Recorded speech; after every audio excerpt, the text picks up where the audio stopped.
Добрый день, дорогие друзья! Сегодня в гостях студии Gypsy Team один из самых популярных авторов нашего сайта. Его блог собрал уже более 1 300 000 просмотров. С ним интересно поговорить о покере, с ним интересно поговорить о жизни, с ним просто интересно. Парни хотят быть похожими на него, девушки хотят его. Хочу представить вашему вниманию Фархалейчика, он же Фархели, он же Фархалей, в общем, как угодно, ну или просто Дима. Аплодисменты. Первое интервью, глобально, и я знаю, что мы с тобой немного общаемся, и я знаю, что ты никому публично не рассказывал и не афишировал то, что до покера и даже во время покера достаточно известная была личность в киберспортивном комьюнити. Ну и вообще расскажи в целом, что было до покера и как ты начинал, для истории, скажем так. Да, но я не могу сказать то, что в киберспорте я был прямо такой известной личностью, но кое-чем все-таки запомнился. Дело в том, что я очень хорошо общаюсь с основателями сайта goodgame.ru. То есть это Миша Майкер, Женя Нефанда, Дима Диан, брат Майкера, ну и, конечно же, Игорь Андреевич, он же Брюс. И в один из моментов я решил помочь им, грубо говоря, с сайтом. Изначально все планировалось как простое написание новостей, каких-то статей и прочее, на тематику Counter-Strike, соответственно. Но во время ВЦГ 2008 года получилась такая внештатная ситуация, то есть комментатор, который должен был, собственно, освещать все матчи, он там или заболел, или забил, и в итоге сказали «делай ты». Ну, окей, подумал я, потому что все-таки я посчитал, что могу с этим справиться. И вот так вот шаг за шагом я стал основным комментатором по Counter-Strike на сайте и, собственно, посвятил этому, наверное, 1,5 года. Последняя, по-моему, трансляция была датирована, правда, 2010 годом, как раз World Cyber Games, которые выиграли Na'Vi из Украины. После этого у меня там как раз в покере хорошо пошло, я поехал в Тай и немножко подзабил. И, в принципе, это стало неинтересно, то есть могу сказать, что последние полгода я это делал уже, так скажем, более на автомате. Но в целом мне нравилась эта деятельность по той простой причине, что... Ты был популярен. Нет, не потому что я был популярен, я по своему складу такой человек, которому не очень интересно, вот в целом, быть в центре внимания. Но я нуждаюсь в том, чтобы иногда меня слушали. И именно...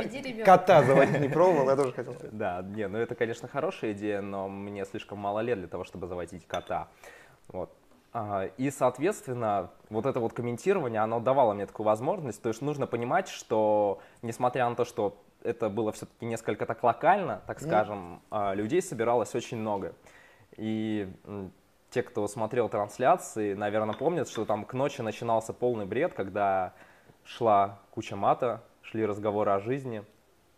Было, в общем, весело. Трансляция имеется в виду, много народу собиралось в студии, виртуально? Не виртуально студии, слушатели. Именно под эти разговоры, да? Да. Кстати, интересно сравнить, а сколько вообще, есть, наверное, цифры, сколько смотрят эфиры вот таких, Counter-Strike? Ну, сейчас я точными цифрами, конечно, примерно, не владею, точно. Но на тот момент больше 1000 человек всегда было. То есть стабильно в любой день там запустить. Там, по-моему, самые низкие показатели были на каких-то дешевых европейских онлайн-турнирах, там, ну и то под 500 человек практически всегда. Ну, аудитория больше, конечно, чем покерная. Ну да, естественно, потому что, в покере не настолько заинтересованы именно в трансляциях, я думаю. То есть, потому что в киберспорте все-таки все основано на этих турнирах, люди смотрят, а в покере, люди больше любят. Играют. Да, играют, там, может, лудоманить. Слушать. Это да. Слушай, ты сказал про, во-первых, скажи свой ник, если это не секрет. На сайте Good Game это или RHGE, или как это звучало в оригинале Crow. Ну, то есть, если ты RHGE вбьешь на русской раскладке, получится Crow. Да. Вообще, до комментирования ты же там сам играл. Примерно быстренько расскажи. Я играл, но все это, нужно понимать, было каким-то локальным уровнем. То есть, да, где-то в лет в 11 начались все эти компьютерные клубы. Но я думаю, все, кто пришел с киберспорта, знают этот стандарт. Там компьютерные клубы, потом дома там посети что-то. Естественно, я там играл и в CS, и в Warcraft, и StarCraft. Были какие-то успехи, но все это, естественно, региональный уровень. То есть, чтобы достигать чего-то, скажем, даже по той же России, нужно уделять этому очень много времени, это раз. А во-вторых, нужно жить практически наверняка в Москве, но уж в командных дисциплинах точно. Ну и не в командных тоже, я думаю. Ну сейчас может быть другая ситуация, Да. но в мое время, кроме Москвы и чуть-чуть Питера, как бы шансов ни у кого не было. Ну да, в принципе, аналогичная история. И именно поэтому, то есть я изначально как бы не москвич, я сам из города Норильска. То есть, но потом, когда я прилетел в Москву, у меня уже не было мотивации играть, но сам киберспорт, он мне очень близок был, и поэтому я решил заниматься им вот таким вот образом. И получилось. Слушай, а вот у Лики такой вопрос был. Какой? Про города. Почему ты переехал в Москву? Да. Почему в Питере жил, в Тае, вот в Норильске, в Москве? Почему какая Москва? Разница? Вот если ты гринишь покер, какая разница, где жить? Почему выбрал именно такой дорогой город? Ну, во-первых, Москва для покериста это уже недорогой город, наверное, если он хоть немного... Ты, наверное, очень редко выходишь на улицу. Вообще выходишь? Как ну, естественно. Ну, во-первых, Москва мне очень близка тем... Во-первых, у меня здесь очень много знакомых. Во-вторых, в принципе, весь мой досуг, он очень хорошо Москвой поддерживается. То есть я посещаю... То есть ночное время жизни. Да. Ну, я посещаю, например, очень много музыкальных мероприятий. Вот для примера, и в других городах России эти люди, например, просто не приезжают, а здесь можно как бы пойти потусить, поразвлекаться. Оторваться. Да. У тебя, кстати, была достаточно длинная дискуссия на тему музыки, я помню. Да, ну я написал там один пост музыкальный, я вообще не особо любитель в блоге рассказывать о своей жизни, о своих предпочтениях, только по той простой причине, что в итоге все это выливается в какой-то безграничный поток флейма, где каждый человек должен прийти и рассказать, что, блин, я люблю это. Фархелли, ты мне нравился, но я в тебе разочаровался. Да. Как можно слушать? Да, и это просто отвратительно. Каждый хочет сообщить, что ты не прав. И это фигово. Согласен. Киберспорт комментировал. Я так понимаю, все как бы много, на самом деле, в то время из той тусовки начинала играть в покер. Я так думаю, и ты тоже начал, да? Просто как бы, как все произошло? Ну да, естественно. Ну, во-первых, в киберспорте был большой бум интереса к покеру, так скажем, когда ты начал тащить мейн-ивент. Я помню, там еще получается, в июне 2008 года. Июля, так, Да, в июле, там, неважно, это мелочи. Появилась новость на всех сайтах, типа, бывший представитель команды SK Gaming, Soul, вышел на финальный стол мировой серии. И там был обозначен чип-каунт, но все подумали, что это как бы бабло, да. Фига себе, у него 20 миллионов баксов есть, я хочу играть в покер. То есть, а после того, как ты затащил, там тоже везде запестрили новости, даже на SK Gaming написали эту новость. То есть... Я пропустил. Я, в принципе, достаточно тщеславно тогда относился к этому. Сейчас это уже спокойнее, а тогда я как бы следил. Да, в общем, и вообще в киберспорте это очень развито по той простой причине, что, просто куча известных игроков туда поуходила. То есть, мне еще кажется, это развито, потому что вот что тренирует киберспорт? Умение сидеть перед компьютером по 20 часов в день. Где можно применить это как бы скилл? Да. Ну, наверное, в офисе в каком-то и в покере. То есть как бы выбор, в принципе, небольшой. Да, и это, кстати, хорошая тема, потому что постоянно были дискуссии, я помню, на форумах еще давно на тему того, а что развивает киберспорт? И никто не мог дать внятного ответа, но со временем появился он сам по себе. Не, ну если говорить про КС, то, наверное, ничего. Но StarCraft — это же стратегия, ё-моё. Ну, блин. Не, ну, конечно, это шутка. Это просто, не знаю, как сейчас, но раньше как-то к КСу было такое немного пренебрежительное отношение в комьюнити. Ну, такое. Хотя это была самая популярная игра, но, знаешь, все любили делать вид, что, типа, вот в КС, да, там школьники играют, а мы там интеллектуалы. Типа такого, Не, понимаешь, потом-то Дота появилась, то есть КС как бы сразу на вершину вылетел. Потому что Дота еще хуже, да, на фоне Доты сложно придумать менее интеллектуальную игру. Пока я ничего не понимаю. Ну, ладно. Сейчас перейдем к покеру. Ну, в общем, ты когда начал играть? Я вот открыл твой дневник, первый пост, который ты создал уже в NL 50+, свой дневник второй, который был еще первый дневник. Я, кстати, там оставил первый комментарий, я только сейчас это вспомнил. Это было 3-й месяц 2010 года, то есть это 1,5 года назад, там чуть больше. Когда ты вообще начал играть? Ну, по факту я начал играть где-то 2 года назад. То есть у меня там была небольшая проблема с универом под названием «Я не хочу учиться, отвалите от меня все, пожалуйста». И я ушел в академ. То есть, я понимал, что, в принципе, этот академ, он завершает мое обучение, но так как там были некоторые проблемы с армией, я все-таки решил для вида там, грубо говоря, на следующий год сходить. И вот у меня образовалась куча свободного времени. Я решил, почему бы не попробовать покером. Там, правда, и до этого были какие-то мелкие попытки. Нужно понимать, что это вся лудомания. То есть я там регистрировался, брал полтинники, шел играть в СНГшки за 30 баксов, и проигрывал. И мой банкролл кончался. Но тогда я ответственно решил к этому подойти, сделал депозит, я не помню сколько, но мало, и стал гриндить НЛ 5 или 4 на GoPlay, евро. Слушай, когда я первый раз в покер сыграл, мне было очень скучно. Я в первый раз поиграл там полмесяца, потому что все говорили, классно играть, можно деньги заработать, но мне было очень скучно.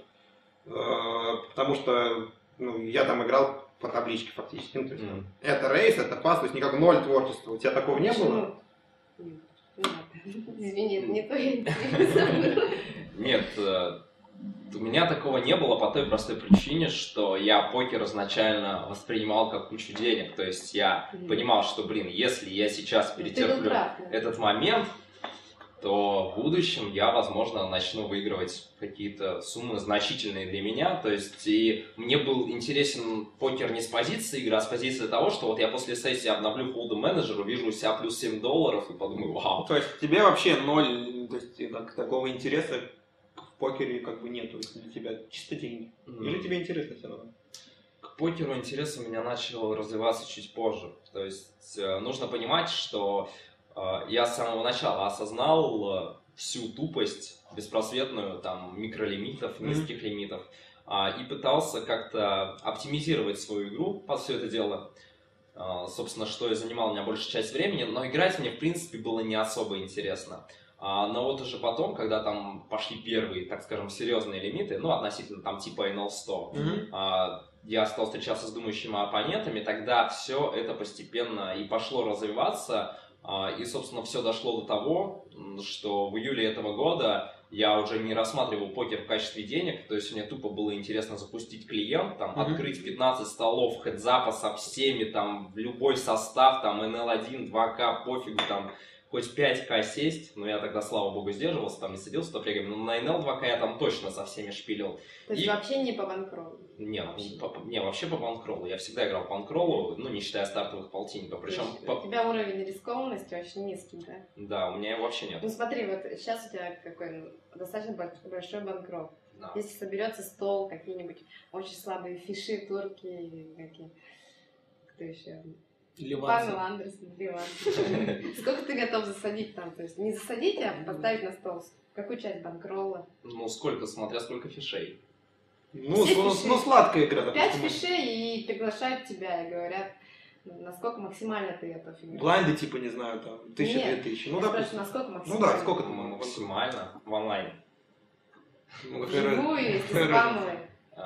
Вживую-то я вообще весь банк нет. Не, если брать чисто какой-то гипотетический суперсладкий стол в онлайне, который действительно суперсладкий, то NL 20К я буду играть изи, NL 40К. Ты говори в процентах, не нужно цифры называть. Никто не знает, как у себя банкролл говорить, в процентах.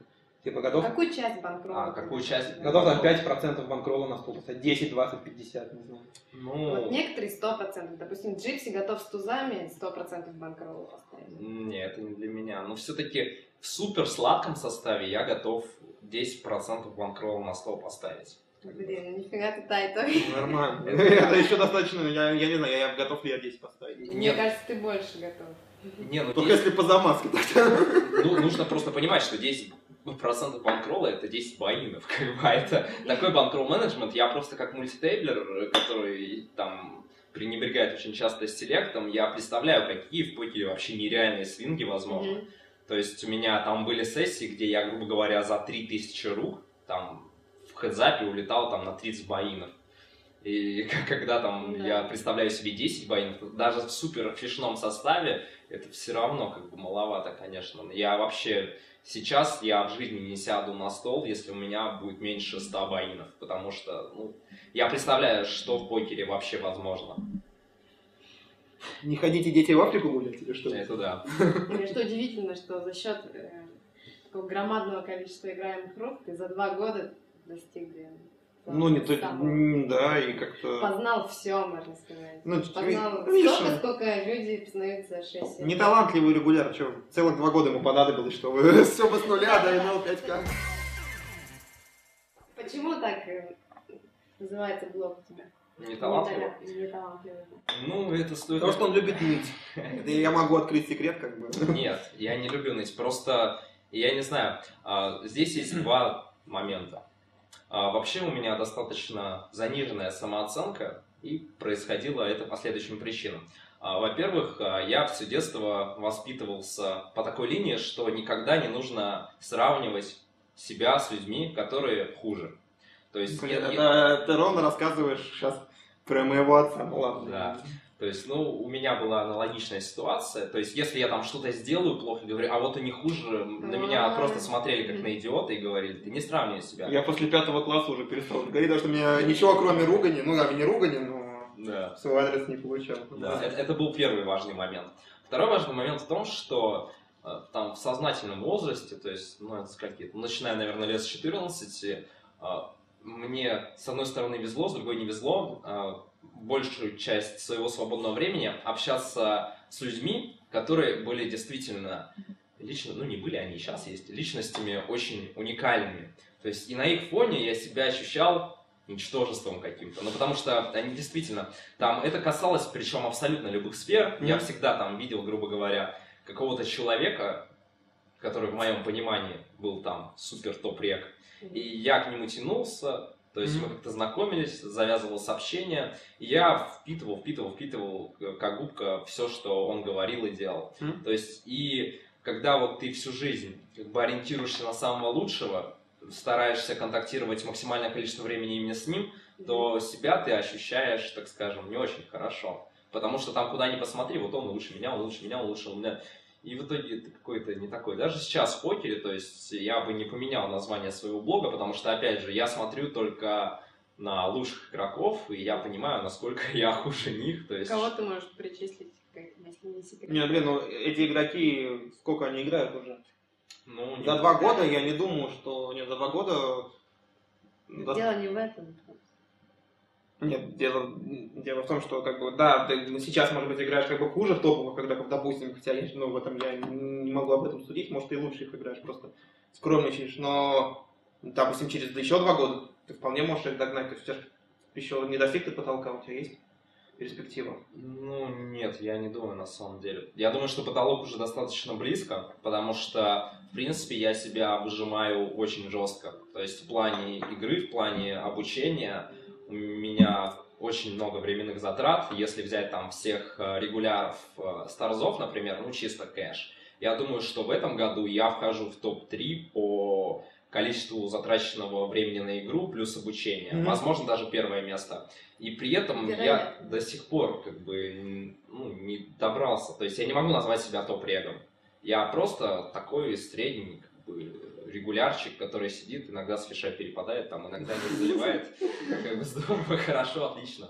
Мне кажется, ладно, я тебя, в принципе, понимаю, на самом деле, такое постоянное недовольство своим уровнем и такое постоянная попытка самосовершенствования, это это очень круто, это то, что, в принципе, наверное, и перевело тебя, я думаю, к успеху в первую очередь, но неважно. Я к тому, что, мне кажется, может, ты немного юродствуешь, потому что у кого еще такие результаты на такой дистанции и кто так быстро поднялся по лимитам, потому что я, в принципе, слежу за российским комьюнити, никто по банкроллу так быстро не поднимался. Я могу тебе назвать минимум 2 человека с пола. Который по банкроллу прям? Да. Это Фиш 2013 и Мистерси, которая девушка играет. Они начали играть примерно в одно время со мной, и Фиш сейчас, он превосходит меня на 2 головы. Мистерси, я думаю, где-то 1 уровень. То есть это только в России. Я думаю, так, в принципе, можно очень много регов набрать. То есть, не нужно преувеличивать мои заслуги. На самом деле, очень много людей поднимается быстро. Но, опять же, нужно понимать, что они оба вкладывали тоже достаточное количество времени, хотя Фиш больше раздолбай скорее в этом плане. Еще один как бы из моментов, которые позволили тебе достичь успеха такого, одна из черт характера, это то, что, я не знаю, других людей, которые так много играют без перерывов, 2 года, каждый месяц по там сотни тысяч рук, ну там 100 тысяч плюс. Вообще, как ты себя мотивируешь? Вообще, нужно ли тебя мотивировать себя? Или это само получается, тебе это не напряжно, или это напряжно, но ты себя заставляешь? И как бы ну, много очень успешных игроков, которые достигли успеха, выиграли какую-то сумму денег, им стало комфортно в финансовом плане. Да, допустим, $100 тысяч, там они живут, ездят, отдыхают куда хотят, и у них уже нет такой мотивации, и они начинают меньше играть, меньше работать над игрой, у тебя такого не произошло. Как бы, ну, почему? Здесь есть несколько важных пунктов. Первый из них – это все-таки тот факт, что я писал об этом уже в блоге. В покере уровень отдачи, он не соответствует уровню конкуренции. То есть, грубо говоря, нет ни одной больше человеческой сферы, где, вложив настолько малое времени и усилий, ты можешь добиться, в принципе, очень значимых результатов и получить за это достойное вознаграждение. Но нужно понимать тот факт, что покер, в принципе, это явление не вечное. То есть я думаю, что в том же виде, что сейчас, покеру осталось года 2-3. И поэтому я стараюсь выжать свой максимум сейчас. То есть, хотя, конечно же, я тоже очень много времени маюсь полной хренью, что меня не устраивает. И, в принципе, я даже не представляю, что же делают люди, которые играют еще меньше меня. А таких, наверное, 99,9%. Что же они делают? Да. Ну, может быть, они живут, конечно, но все равно, мне кажется, это маловато. Это причина номер один. А вторая причина, потому что покер, он все-таки очень хорошо занял меня с точки зрения жизненной позиции. То есть у большинства людей, моих ровесников, ну, с которыми я общаюсь, сейчас такой сложный период, в принципе, что они даже не представляют, чем себя занять. То есть какой-то вакуум в голове, то есть вот я хочу попробовать это, то в итоге они ничего не делают, и их жизнь в целом становится достаточно бесцельной. У меня же эта цель есть, пусть она и звучит глупо, но научиться играть в покер хорошо. И это очень хорошо, во-первых, мотивирует, а во-вторых, переводит в какой-то автоматический режим, то есть как бы это уже где-то в подсознании отложилось. Вот я просыпаюсь с утра, я знаю, так, как бы мне нужно круто шпилить. И я там что-нибудь поделаю и сажусь катать. Все, как бы у меня есть жизненная цель, я к ней иду. Пусть она и краткосрочная, но... Ну, слушай, ну ты, в принципе, ну, я думаю, что все игроки ощущают то же самое, просто, ну, вот я говорю на своем примере, да, я тоже хочу играть, хотел хорошо научиться играть в покер, гриндить кэш. Хотел. Ну, в том плане, что сейчас я кэш практически не играю, там, да я понимал, что надо выиграть деньги, потому что, да, неизвестно, что будет с покером, там, 5 лет, сколько-то он просто существует. Ну, блин, это недостаточно сильная была мотивация. То есть для меня сильная мотивация являлась только когда мне прям вот нужны были деньги, когда мне там съехать от родителей, я не знаю, там, или там поехать на лыжах кататься, купить себе там, не знаю, что новый компьютер мощный, ну, я вот там. А когда какие-то такие глобальные далекие цели, там, накопить на старость, не знаю, но это как-то для меня никогда не являлось достаточной мотивацией. То есть тебя это вот, ты прямо вот реально, вот если так вот объективно, прямо вот тебя это реально двигает, да, то есть... Ну, вообще, да, я испытываю такое хорошее чувство удовлетворения, когда я знаю, что я могу себе позволить все, что я захочу. То есть на данный момент это не так. Причем я, наверное, даже там взять какой-нибудь, там, не знаю, ну тупо Porsche. Я знаю, что я ни хрена никогда его не куплю, то есть никогда на нем не буду ездить, но сам факт того, что вот я могу купить Porsche. Да, я могу его купить. Я прохожу мимо салона, такой, смотрю, как люди завистливо смотрят на эту машину, а я такой могу его купить. А я Bentley выбираю в соседнюю. Да, и как бы спокойно иду дальше. То есть это мне не нужно. То есть это важно, то, что как бы ты повысил свой, ну не статус, ты достиг чего-то в жизни, добился, ты сравнивал себя со своими сверстниками, которые как бы не знают, чем заняться, у тебя этого нет. То есть тебе именно такое удовлетворение, то, что вот ты состоялся как личность, как человек. Ну, наверное, как личность, это, наверное, не с этим связано, но как человек, скажем так, что у тебя добился успеха, что ты... Я вообще не считаю, что успех в покере можно каким-то образом проецировать на собственные достижения. Потому что, по сути своей, успех в покере — это вообще вещь очень бесполезная и никому не нужная. То есть, если ты, например, отличный игрок в покер, и ты говоришь об этом какому-то человеку там с улицы, грубо говоря, то, ему это будет неинтересно, а, даже если ему это будет интересно, то это только с точки зрения денег. И вот представь себе такую ситуацию, ты там кому-то... Не знаю, когда ты говоришь человеку, я сильный шахматист, что, я думаю, такая же реакция будет. Но здесь немножечко не то. Смотри, если человек ты говоришь, я сильный шахматист, он говорит, а какой ты там по России? Ты говоришь, я там номер 1. Он такой, круто, самый клевый игрок по России. Когда ты говоришь, там, я лучший игрок в России в покер, он говорит, а сколько ты выиграл денег? Ты говоришь, там, я выиграл там за прошлый год там 1 миллион. Он такой, подожди, это вот, то есть лучший игрок по России выигрывает 1 миллион, а там вот я читал в интернете, Лесник 2 года назад выиграл 5. То есть Лесник из Америки играет... Нет, это именно так. То есть единственное, вот что пересекается в общих интересах, это количество денег. Единственное, чем ты можешь гордиться из покера, это то, что ты заработал. Я абсолютно не согласен, потому что покер...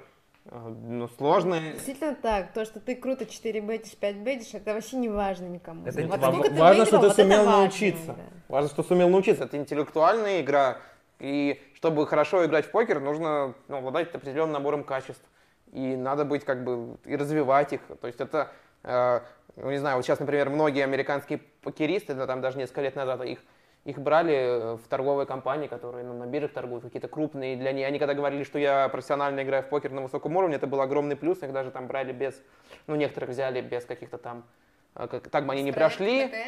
Типа такого, так бы они не прошли, например, на эту должность, там недостаточно образования или что-то. А так их взяли, например, в крутые компании, потому что покер на самом деле обучает, и если ты добился успеха в покере, то это многое означает, что ты не дурак, что ты обладаешь каким-то набором качеств. То есть такого ты не ощущаешь. Во-первых, там были какие-то единичные случаи. Просто об этом не все, может быть, писали, но опять же... Да, опять же нужно понимать, что покерист, который выигрывает много денег, это не обязательно какой-то там сумасшедший интеллектуал, которому все границы доступны. Если не брать бамхант, если не брать какой-то апстрик, не брать там занес турнир, то, наверное, то игроков не останется вообще.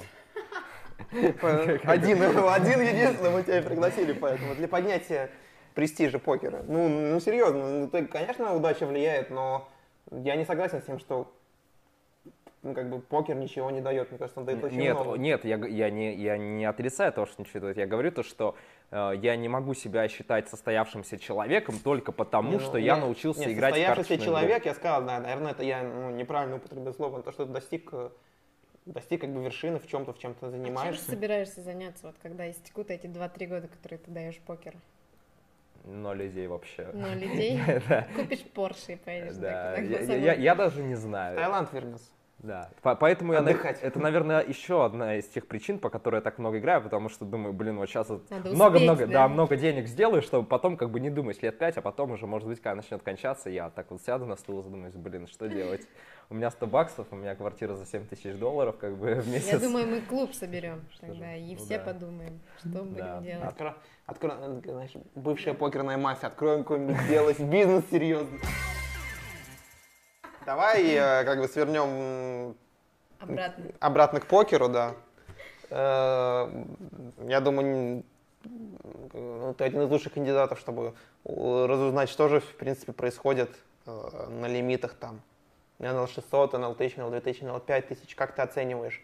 То есть такой очень объемный вопрос. Во-первых, как ты оцениваешь нынешнюю ситуацию по сравнению с тем, что было год-два назад? Что ты думаешь будет в будущем глобально с покером на этих лимитах?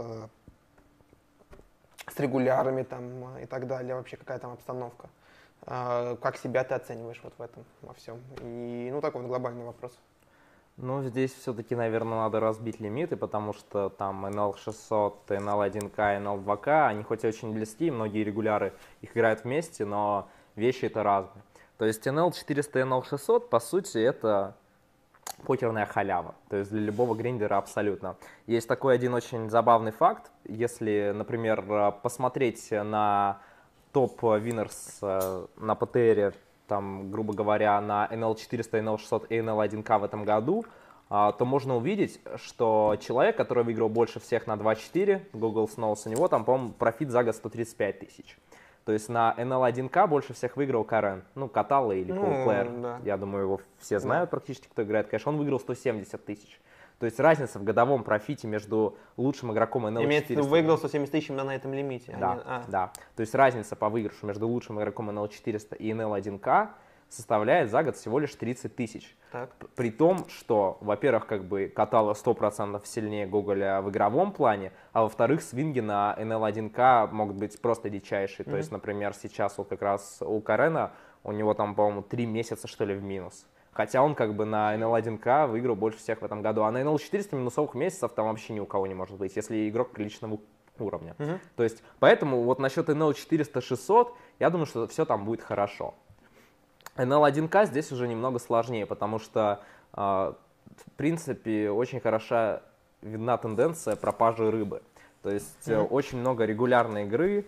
То есть если вы хотите выигрывать на ставках 5-10, вам уже нужно, например, уметь играть heads-up. Потому что много денег делается там на тейбл-стартинге, в 3-максе регулярном и прочее, прочее.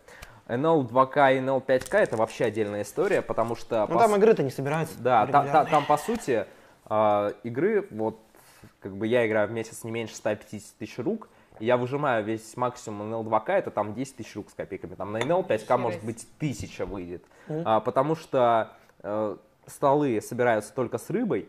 А если ты хочешь играть без рыбы, то ты должен быть одним из лучших в мире, потому что экшен тебе будут давать только лучшие в мире. Как бы я сейчас совершенно не тяну на это. Как бы, ну и то, я думаю, если они поймут, что ты лучше них, они перестанут тебе давать экшен. Ну да, там тоже... такая вот история печальная. То есть на NL2K и NL5K это уже такие, так скажем... Ну а по сравнению, ну, допустим, год назад, или ты не можешь, не знаешь, что было Я не могу сказать, что было год назад, но общаясь с сильными игроками, они все-таки склонны к тому мнению, что уровень игры не особо растет. То есть здесь есть два очень важных момента. Во-первых, нужно понимать, что банкролл у неплохого игрока всегда растет быстрее скилла. То есть на NL1K периодически там появляются какие-то новые игроки, которые, по сути, занимаются там чистым бамхантом. То есть они там играют 6 столов, там играли 6 столов NL100, 6 столов там NL200, 6 столов NL400, как бы всегда там в позе на рыбу, там с какими-то слабыми регами. У них, естественно, рос банкролл, и вот такие вот люди потихоньку начинают занимать места на 6-макс столах, и ты, естественно, над ними будешь иметь эдж. Если ты там зарубался с регами, играешь хедзап и прочее, прочее. За счет этого как бы ожидание не падает в перспективе, потому что таких регуляров все больше и больше. Более того, такие же регуляры начинают появляться на лимитах NL2K, NL5K. То есть я могу привести такой забавный пример, то что в среднем стол NL2K и NL5K он слабее, чем средний стол NL1K. Ну это было практически всегда, по-моему. Да, то есть... То, что более высокие лимиты, ну самая сильная игра была на средних лимитах. Да, то есть, ну в 6 макс это точно так, NL1K сейчас самый сильный лимит в интернете, потому что на всех более высоких лимитах всегда сидит какой-то мега заливной чувак, который автоматом дает каждому регу там по плюс 3 ПТББ. И его задача просто эти 3 ПТББ не раздать вот всем этим остальным. И это не так сложно, если ты действительно работаешь над своей игрой, на что способен. То есть в целом плюс еще один момент, то что уровень игры общий растет. Но относительный перевес лучших игроков, он остается таким же. То есть, если посмотреть ПТРы там, самых стабильных игроков в мире, там, не знаю, там Гоголь, Нананок, Поболера, то у них каждый год примерно винрейт находится на одной точке. То есть уровень поля растет, но и они растут вместе с ними, и вот этот вот как бы перевес он сохраняется потихонечку. То есть, естественно, если человек забивает на свое развитие, начинает играть меньше, там, не разбирает сессии, то да, он как бы начнет спускаться, но если он вкладывается на 100%, то он практически всегда будет иметь там планку дохода. Ну и ты думаешь, что это не изменится ситуация? Пока рыба в покере есть, я думаю, она не изменится. Ну, это уже достаточно давний вопрос, но вот изменения были на покер-столами, там, ну и тогда и вообще последние изменения, скажем так, в покерной индустрии связаны с, вот, с кэш-столами. Тебе как они кажутся? Положительно, отрицательно? Ну, вообще это здорово, потому что я сейчас так вспоминаю, когда еще были там минимальная заявка на стол 20 больших блайндов, я тогда как раз начал играть NL400, игры вообще просто не было. То есть на NL400... Да, одни шарты. Мне там даже пришлось изначально играть эти тупые 20-50 ББ столы, полустейкером. Меня это жутко бесило, я на них заливал, психовал, но потом сделали перевод на 40 ББ столы, и все стало немножечко лучше. Но опять же, в идеале нужно убрать всех шортстеков, убить их. Это было бы очень здорово и круто. Правда, сейчас есть уже другая проблема. Это тупые испанские идиоты с 40 ББ, которые... В общем, в Испании какой-то очень сильный топовый рек выпустил крутую книгу, обучающую. Ну, как БВД у нас, но там те, кто с ней ознакомились, те, кто знают испанский язык, они вообще говорят, что это лучшее о покере, что, в принципе, можно было найти. Вот, и читали в своей жизни. И из-за этого сейчас на каждом столе, ну, на тех же Старзах, я думаю, в других румах есть. Много, да. Испанцев много, Да, и все они замечала. играют эти гребаные 40 ББ, там, с 3бетом 15, в общем, ну, это жутко мне они раздражает. всегда казались легкими. Ну, я как бы не особо много играю, но у них, по-моему, типа стил с баттона там 100%, и ну, как-то это не очень сбалансировано. Ну, почему? Если правильно подстраиваться, то денег ты с них особо много не выиграешь. Почему? Ну, если он рейзит 100% с баттона, почему у него же 3бетить? 3бет, но он будет тебя шире пушить. Ну, понятно, но все равно 100% это не очень сбалансированный рейс, нет? Ну, у них не 100%, во-первых, у них там Ну. где-то 75, вот с СБ у них много, но, в принципе, они понимают, зачем. Если человек понимает, зачем он это делает, то ты не можешь его особо поэксплойтить. То есть весь плюс в покере, по сути, у тебя идет от того, что ты каким-то образом заставляешь человека совершать крупные ошибки. И чаще всего это именно постфлоп. При флопе я считаю, то, что холдами вообще денег нету. Именно в кэше, потому что... И какой у них винрейт или нулевой? Винрейт у них, что самое интересное, достаточно высокий. То есть у любого там этого испанского шортстека донка, играющего по книге, винрейт выше, чем у меня. И это я не Давай понимаю. переведем книгу, купим, Ну, переведем. наверное, надо. Я не знаю, правда, какой там процесс выдачи этой книги, там, покупки, но это было бы здорово. Ну, реально, там ПТР любого посмотри, там меньше 1,5 под ТББ ни у кого нету, причем они играют все как полные, то есть там постфлоп на таком ужасном уровне, если там, они, конечно, если удваиваются, они уходят, но если они остаются с этим полным стейком, и ты оказываешься с ними в раздаче постфлоп, там просто вообще непонимание Так чего... если они не понимают, давайте коллировать их просто. Он рейс, ты кол. Ну, против 40 блайндов да, тяжело постфлоп получить преимущество. Да, ты много не выиграешь в любом случае. То есть у него самая крупная ошибка там будет на блайндов на 25. А это не так много. А вот если уже стеки там по 100 ББ+, то там ты можешь заставлять человека ошибаться там, грубо говоря, на 50 ББ+. А вот это уже существенно отражается на винрейте. Плюс они постфлопы не так уж и много играют, и поэтому ты в принципе не можешь их заэксплоутить. Плюс, чтобы получить эдж над таким шортстеком, ты должен... Они же все по-разному играют. То есть ты должен понимать, с чем он коллирует тебя при флоп, с чем он трибетит тебя на СБ, с чем он трибетит тебя на ББ, там, что он пушит, на каком диапазоне он сам принимает пуш. То есть тебе на каждого там нужно примерно параметров 20 знать, при том, что он их постоянно меняет. Вот они этим занимаются, именно хорошие шортстеки. Они смотрят, вот как регуляры, как бы 100 ББ регуляры, они, как правило, не очень сильно меняют свою игру против шортстека. Вот у них есть в голове небольшой план, то есть я пушу то-то, я колю то-то, я выкидываю то-то. И вот шортстеки эти все собирают информацию именно хорошей, и потом уже, соответственно, перестраивают себя таким образом, чтобы эксплойтить все эти лики. А на вот этих испанских шортстеков я не могу, например, столько понаписать, потому что их тупо много, они постоянно обновляются, там растут по лимитам, все бешеные, то есть я не знаю. Ну, если ты говоришь, они по одной книжке учились, наверняка есть много общего. Они, конечно же, учились по одной книжке, но у каждого человека есть индивидуальный стиль игры в любом случае. Там какой-то шортстек там думает, вот я не хочу трибетить мелкие карманки, может я их колить хочу, мне больше нравится, а другой их трибетит. Там третий не хочет широко пушить, другой вообще пушит. Как бы между шортстеками на самом деле очень большая разница. Наверное, почему мне не было сложно с ними играть, хотя, опять же, у меня не такой большой опыт, потому что все-таки в основном префлоп играет, наверное, с турниров еще это как бы сильная сторона, и мне нравится то, что у них как бы не сбалансированные диапазоны до флопа, и над ними можно иметь эдж, по крайней мере, пока они не разобрались в твоей игре. Так как я играю не очень много, то они без статистики на меня, и, по крайней мере, вот лично мне против них не сложно.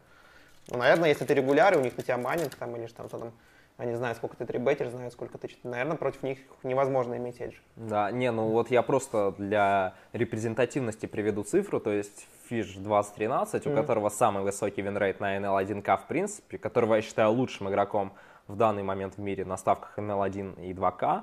То есть у него в игре против этих шортстеков, там мы разбирали там по его базе, по-моему, что-то типа минус 5 по ТББ, если не больше. То есть он им жестко заливает, при том, что как бы он сильнейший игрок как бы на NL1К в принципе. А у тебя? У меня там дофигища. Я точно не помню, но там под минус 7, наверное. То есть, ну, против них невозможно играть, если они делают все грамотно, если это действительно профессиональный шорт. Просто нужно понимать, что между шортом, там, который учится играть по табличке с Poker Strategy, и шортом, который играет так уже года 3. По испанской книге, да, по испанской книге, более продвинутый. То у него же есть эш. Там в России тоже есть неплохие шорты, опять же, такие, которые, правда, в большей степени самоучки, но которые видно то, что этим занимаются и делают какие-то нестандартные вещи. То есть они там постоянно что-то придумывают. На самом деле игра с теком в 40 ББ, она достаточно сложна в любом случае, и там можно изобретать какие-то интересные вещи, но в целом я не считаю ее очень эффективной, потому что, опять-таки, хоть она и хороша, но все равно ее предел это, наверное, 2 по ТББ. Ну, может... Ну, и то, я думаю, это сейчас, пока люди еще не разобрались. Ну, да. Ну, многие, скажем так. Да. Да, испанец. Козел, да?